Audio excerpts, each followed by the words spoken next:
YouTuber Ranveer Allahbadia के parents और महिलाओं पर भद्दे कमेंट वाला मामला इन दिनों सुर्खियों में है। इस मामले में पंजाबी सिंगर तस्वीर जस्सी का कहना है कि पहले तो मैं उनका धन्यवाद करना चाहता हूँ जिसने आप लोगों का ज़मीर जगाया, और फिर दुख प्रकट करना चाहता हूँ कि आप लोगों की गैरत की जो ऊंचाई है, जो इतनी बढ़ चुकी है कि आपको बहुत देर बाद कोई बात पिंच की है। हालांकि उन्होंने कहा कि ये चीज तो 15 से 16 साल से रैपर कर रहे हैं। कल्चर आपकी सोसाइटी को रिप्रेजेंट करता है, आपको दुनिया में प्रस्तुत करता है। हम कैसे जीते हैं, हमारा यही किरदार है। हमारे इन आर्टिस्टों ने इस किरदार की ऐसी की तैसी कर दी है। इनको सजा तो जरूर मिलनी चाहिए और सरकार को इस बारे में सोचना चाहिए। अपने बच्चों को जरूर बचाओ और अपने बच्चों को इन चीजों से दूर रखो ताकि वे सही डायरेक्शन में जा सके।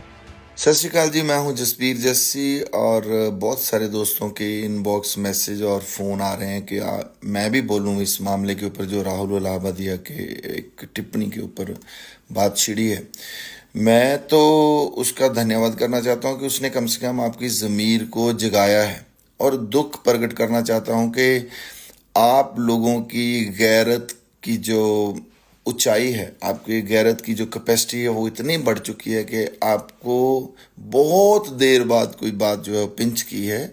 जबकि ये काम 15 साल से हो रहा है, 16 साल से हो रहा है, जब से अपने इंडिया में रैपर्स आए हैं। उन्होंने गंदे गाने, गंदी गालियां जो हैं वो आपको गानों में दी हैं, और आप अपनी बहन को, अपनी बेटी को, अपनी माँ को, अपनी दादी को, सबको सुनाते हो और आप एंजॉय करते हो उन चीज़ों को।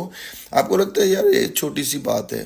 उसी बात का ये नतीजा है कि इन लोगों को समझ आ गई कि ये लोगों को फर्क नहीं पड़ता, इनकी गैरत मर चुकी है, हम पैसे कमाते हैं। उन्होंने एक शो बनाया जो बहुत गंदा था, जिसका जिक्र भी नहीं कर सकते आप। उसमें कुड़ियां बेचारी बैठी हुई हैं, मैं तो उनके ऊपर बड़ा तरस करता हूँ। हमारे सरदार जी जो हैं, एक दो लोग, उनके ऊपर तो बहुत ही ज़्यादा तरस आता है, कुड़ियों से भी ज़्यादा तरस आता है कि वो लोग मतलब इतना गिर गए हैं, उनको इतनी पॉपुलैरिटी चाहिए, या वो उनकी ज़मीर जो मर नहीं गई है, दबा दी गई है, दब गई है, कब्र में है।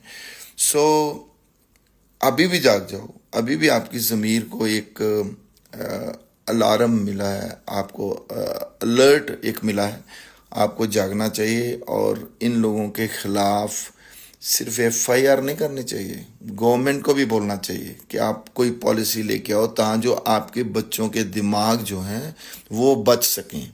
जैसे हम अपने बच्चों को नशे से बचाते हैं, जैसे हम अपने बच्चों को, ऐसे ही नहीं होता था कि पिछले जो वेद, पुराण ग्रंथ, कुरान, बाइबल, गुरु ग्रंथ साहब, उसमें जो ये चीज़ें डिसिप्लिन जो सिखाए गए हैं, इसीलिए सिखाए गए हैं कि लोग जो हैं इतने गंदे ना हो जाएं कि उन लोगों को अपने आप से ही शर्म आनी शुरू हो जाए।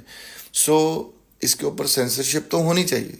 जैसे हर चीज़ के ऊपर एक पॉलिसी होती है, एक प्लॉट के ऊपर पॉलिसी होती है ना। जब प्लॉट एक हमने बनाना होता है, उस प्लॉट को गवर्नमेंट बताती है कि कितनी इससे रोशनी आएगी, कितनी हवा आएगी, कितना आगे छोड़ना है इसका प्लॉट जो है, पीछे कितना छोड़ना है, इस कितनी गली रहेगी, फायर के लिए कैसे होएगा। तो वैसे ही कल्चर के ऊपर भी एक पॉलिसी होनी चाहिए। कल्चर जो है आपको डायरेक्शन देता है, कल्चर आपको आपकी सोसाइटी को रिप्रेजेंट करता है, आपको दुनिया में आप अपने आप को प्रस्तुत करते हो कि ये हमारा कल्चर है, ये हम ऐसे जीते हैं, हम ऐसे रहते हैं, हमारा ये किरदार है।